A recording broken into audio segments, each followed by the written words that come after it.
This is Isaiah 63 and verse 1. I want to go into some prophecy here. It says, Who is this that cometh from Edom, with dyed garments from Basra? This that is glorious in his apparel, traveling in the greatness of his strength. I that speak in righteousness, mighty to save. So this is talking about Yahweh Shai. We're going to keep reading, and then we'll have a spiritual eye. It'll open you up, and you'll be able to see it.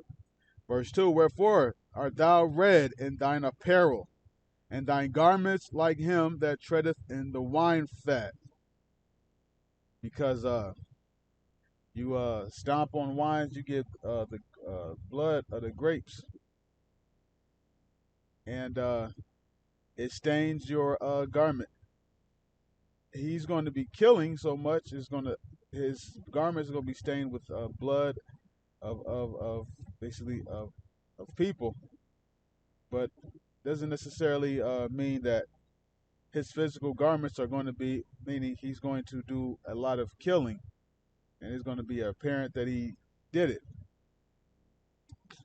Verse 3, I have trodden the winepress alone, and of the people there was none with me, for I will tread them in mine anger, and trample them in my fury, and their blood shall be sprinkled upon my garments, and I will stain all my raiment.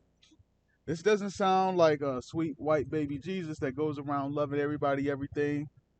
Anything you do, he loves and forgives. This is uh, our Hamashiach, our Savior, coming back to redeem his people,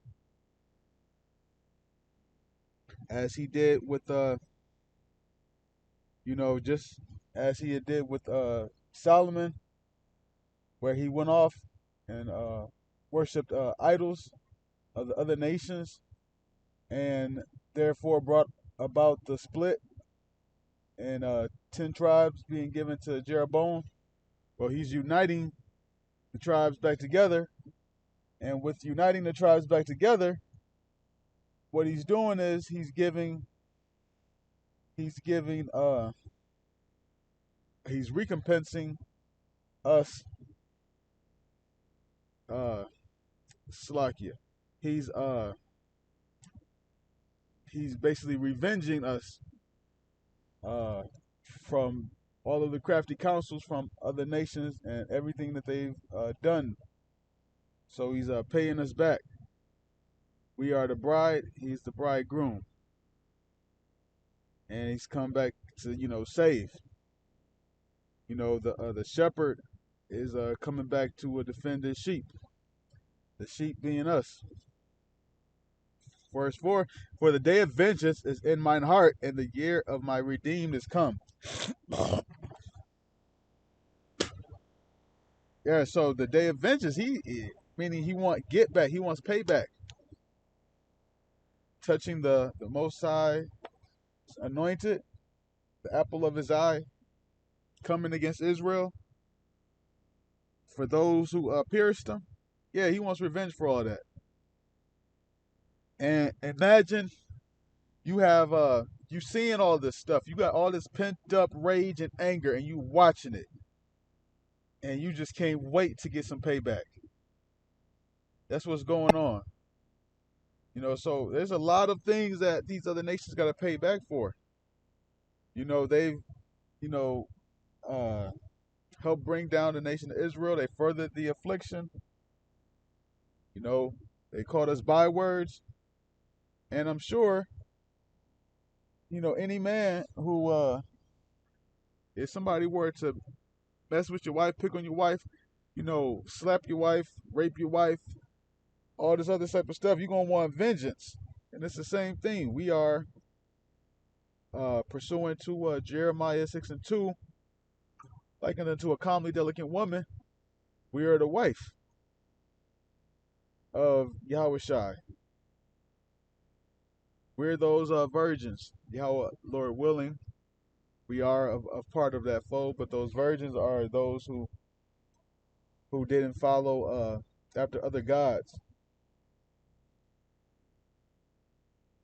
Verse 4, for the day of vengeance is in mine heart, and the year of my redeemed is come. And I looked, and there was none to help, and I wondered that there was none to uphold. Therefore mine own arm brought salvation unto me, and my fury it upheld me.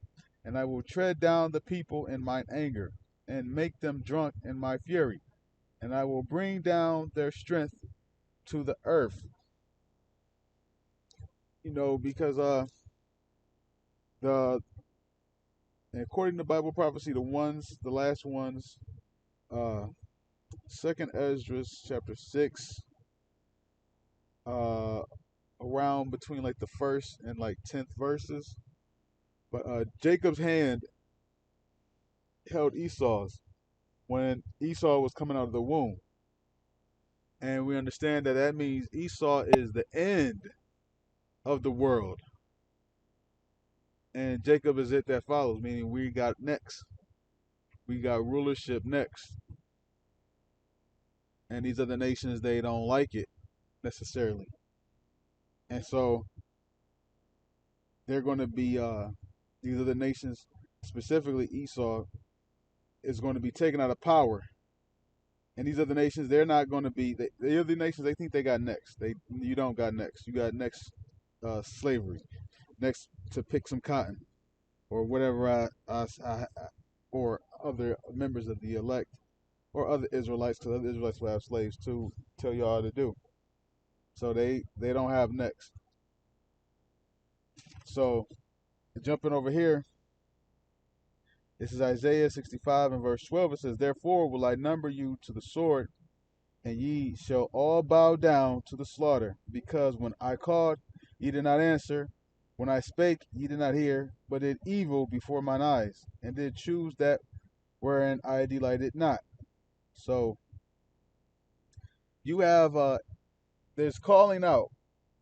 We're calling out to Israelites. And there's Israelites that don't want to get this truth. So okay, you don't want to hear this truth? All right.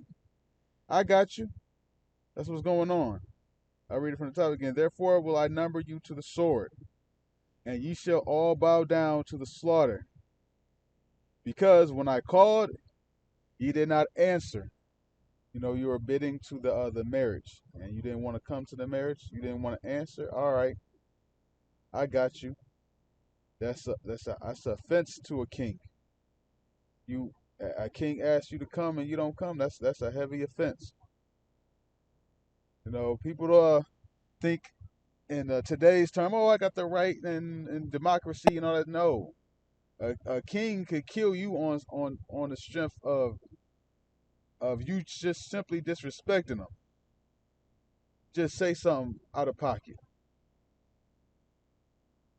And Yahweh Shai has that ruling class mentality, and so there's people who didn't want to get with this truth. You got to die.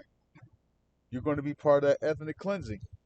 You'll be born again. You'll come back in the kingdom with your head on the right shoulders, but you got to be born again.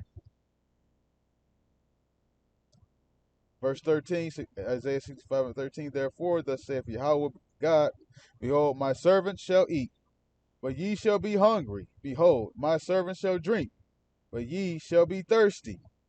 Because during that time, you're going to have famine. That's Isaiah 65:13. Does that mean everybody's going to be in famine? No. Now, you are going to have the famine of the word as well, but this is talking about famine of physical bread and water. I'll read it 65 from the top again. Therefore, thus saith Yahweh God, behold, my servant shall eat, but ye shall be hungry. Behold, my servant shall drink, but ye shall be thirsty. Behold, my servants shall rejoice, but ye shall be ashamed. We're going to rejoice when we see Yahweh Shai. That's one of the things we're going to rejoice in the miracles. We're going to rejoice, with everything that the Most High, we're rejoicing right now that we got this truth. We're just in captivity. We got to endure this captivity for time being. Verse 14, behold, my servant shall sing for joy of heart, but ye shall cry for sorrow of heart, and shall howl for vexation of spirit. And ye shall leave your name for a curse to my chosen.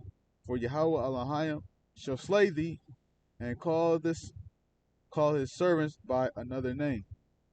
You know, the time where all Israel gets saved, that's not upon us.